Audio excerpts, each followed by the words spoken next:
আসসালামু আলাইকুম রহমতুল্লাহ। সকল রাজনৈতিক দল কালকে ডক্টর ইউনূসের সাথে বৈঠক শেষে তারা খুব একেবারে আপাদমস্তক ঝেড়ে দিয়েছে। তাই ধারাবাহিকতায়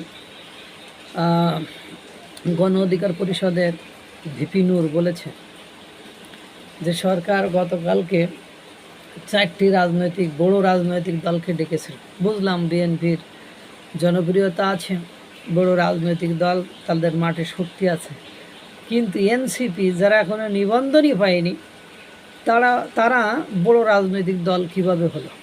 এবং আপনার ভিপি নূরের কথা তো অবৈধ নয়। কারণ হলো তারা 25টি উপজেলায় 200 জন ভোটারের সিগনেচার নিতে পারেনি, অর্থাৎ স্বাক্ষর নিতে পারেনি।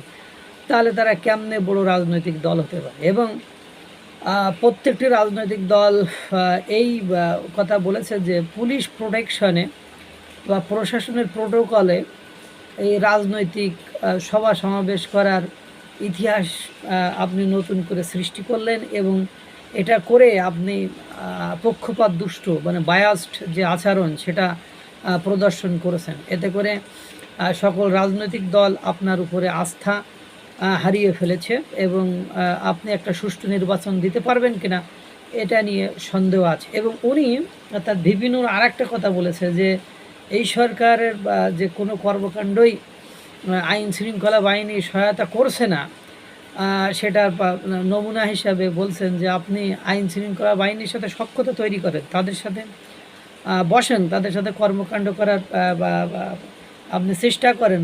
নাহলে পতিত সরকার বিভিন্ন আন্দোলন মিছিল মিটিংয়ে সুযোগ নিতে চাবে, এটা তো স্বাভাবিক, এটা তো অস্বাভাবিক কোনো কিছু নয়। কারণ তারা কি বসে থাকবে নাকি? তারা তো সুযোগ সুবিধা নিতেই চাইবে।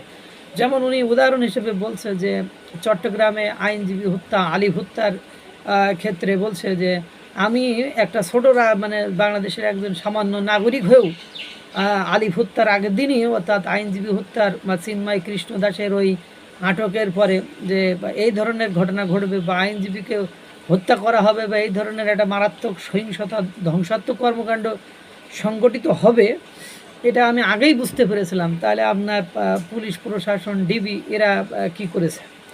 তারপরে গোপালগঞ্জের এই ঘটনায় আমি তো আগেই বুঝতে পেরেছি যে কালকে একটা অঘটন ঘটবে এবং সেই অঘটনই ঘটেছে। কিন্তু আপনার পুলিশ প্রশাসন, আপনার গোয়েন্দা সংস্থা, আপনার এনএসআই, ডিজিএফআই তারা কি করেছে? এবং আপনি একটা বিশেষ দলকে বিশেষ সুযোগ সুবিধা দিয়ে যাচ্ছেন। এভাবে যদি দিতে থাকেন তাহলে অন্য যারা গণ অভ্যুত্থানের যারা অংশীজন ছিল বা গণ অভ্যুত্থানের যারা গুরুত্বপূর্ণ ভূমিকা পালন করেছিল তাদেরকে তো অবহেলা করা হচ্ছে।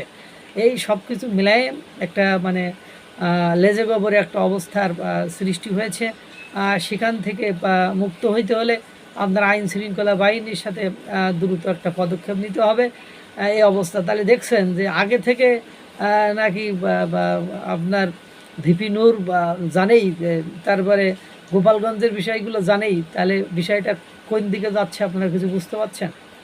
আল্লাহ তাআলা সকলকে ভালো রাখুক, সুস্থ রাখুক। আসসালামু আলাইকুম রহমতুল্লাহ।